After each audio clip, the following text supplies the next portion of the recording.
This video will teach you how to adjust the 3 tensioner knobs properly in order to get consistent stitches with no loops on either the top or bottom side of the stitch.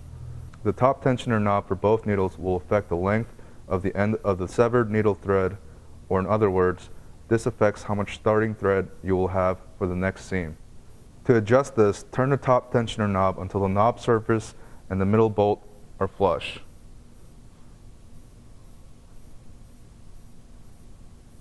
To lengthen the starting thread, turn the knob counterclockwise.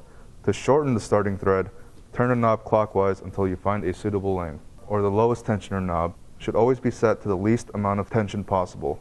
This will adjust the looping of the threads themselves.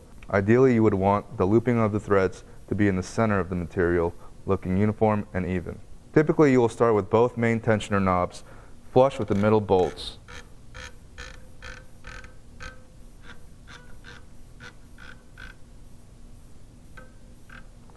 In order to increase tension, you will turn the knob clockwise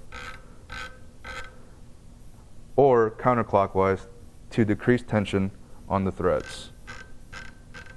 Adjust both tensioners accordingly until you find the setting that works for your thread and materials. The supplementary tensioner, aka the middle tensioners, can be switched on and off using the tension release plate.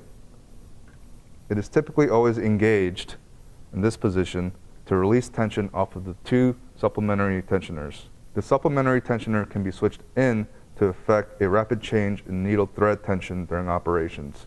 For example, when switching from a light fabric to a significantly heavier material.